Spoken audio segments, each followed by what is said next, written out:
इस पार्लियामेंट में 3 किसानों के दृष्टि को ध्यान में रखते हुए बिल्स आए हैं। एक तो कल लोकसभा में चर्चा होकर पारित भी हो गया, एसेंशियल कमोडिटीज एक्ट। उसी तरीके से farmers produce trade and commerce act और farmers empowerment and protection agreement on price assurance. ये तीनों जो बिल्स हैं जो अभी लोकसभा राज्यसभा में चर्चा हो रहे हैं, एसेंशियल कमोडिटी बिल तो कल लोकसभा से पारित हुआ है, अब राज्यसभा में जाएगा।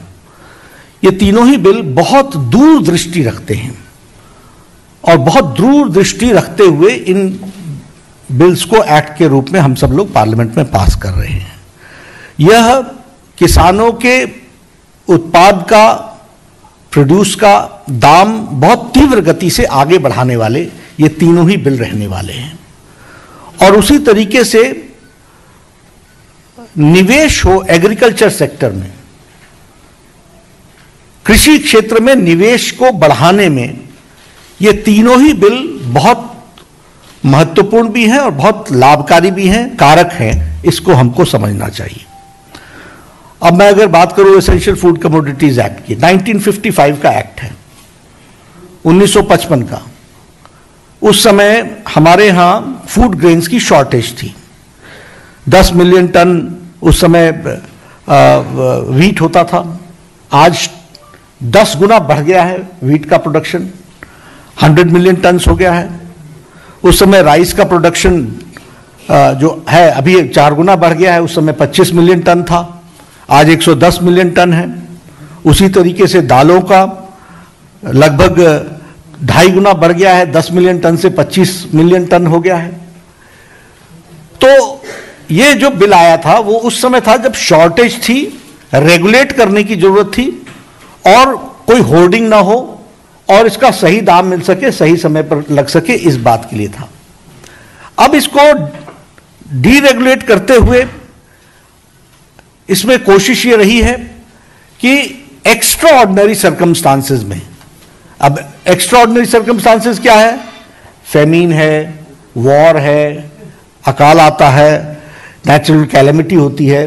तो इन सबको ध्यान में रखते हुए इस बिल को बनाया गया है, जिसमें ये एक स्मूथनेस आएगी और इसके माध्यम से प्राइवेट सेक्टर भी इन्वेस्ट करेगा, वह भी निवेश करेगा और उसको भी इसमें से एक उत्पाद लेने की इच्छा जाहिर होगी। यह एक इस विषय को हमको ध्यान में रखना चाहिए।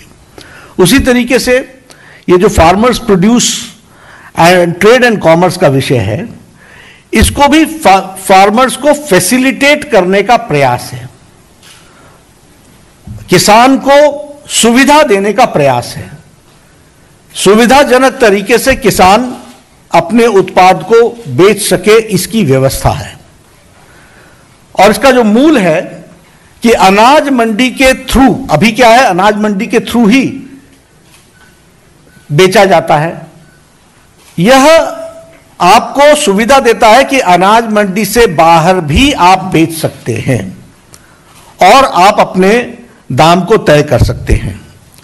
और इसी तरीके से यह ट्रांसपेरेंट, पारदर्शी व्यवस्था है और किसान कंपेयर कर लेगा कि कहां हमको उचित दाम मिल रहा है। कॉम्पिटिटिव होगा कि हमको वहां इतना दाम मिल रहा है, आप इतने में देंगे तो मैं यहां बेचूंगा। ये कंपटीशन का भी इसमें से विषय आएगा। और इसके साथ साथ इस बिल में यह प्रावधान है कि हम इंफॉर्मेशन ऑफ प्राइसेस देंगे। और इंफॉर्मेशन ऑफ प्राइसेस यानी हम सूचना बताएंगे कि कहां किस जगह पर क्या प्राइस चल रहा है।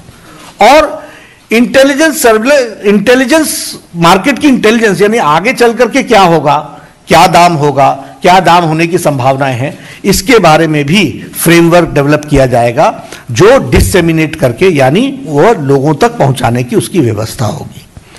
उसी तरीके से ये जो farmers empowerment protection agreement act है, यह भी हम लोग जानते हैं कि कॉन्ट्रैक्ट फार्मिंग में, आपको मालूम है कि किस तरीके से कॉन्ट्रैक्ट फार्मिंग होती थी और उसमें हमेशा ये खतरा बना रहता है कि जमीन का मालिक बन जाएगा जो स्पॉन्सरर है, जो कि वहां पर कॉन्ट्रैक्ट फार्मिंग के लिए आया है। अब कॉन्ट्रैक्ट फार्मिंग आवश्यक इसलिए भी है कि सब लोग खेती अपने आप नहीं करते हैं, वो किसी से करवाते हैं। तो इसमें मॉडल एग्रीमेंट्स बनाए गए हैं कि मॉडल एग्रीमेंट के माध्यम से रिटन एग्रीमेंट होगा और लिमिटेड पीरियड के लिए लिमिटेड ये एग्रीमेंट होगा।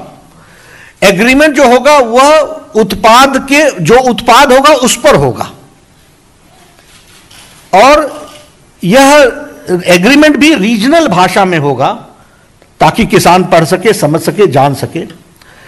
कोई भी मॉडिफिकेशन उस जमीन पर अगर इन्वेस्ट करने वाला करता है तो भी उसका मलकियत, उसका अधिकार किसान का होगा और इसके साथ साथ ये सेम डे उसको पेमेंट हो जाएगी जिस दिन क्वालिटी अपना एक्सेप्टेंस होती है।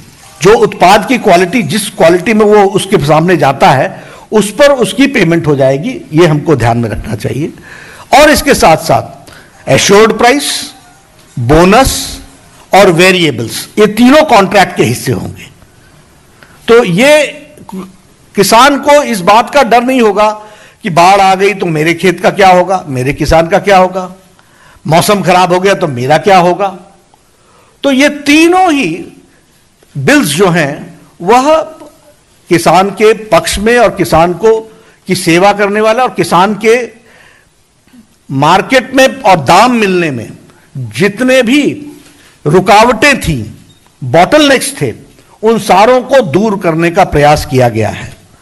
और मैं इसके साथ साथ ये बताना चाहता हूं, आज कांग्रेस पार्टी इन बिलों का विरोध कर रही है। इसका दोहरा चेहरा है। यह हमेशा हर चीज में इनका काम राजनीति करना है। कांग्रेस को सिवाय राजनीति के और कुछ नहीं आता।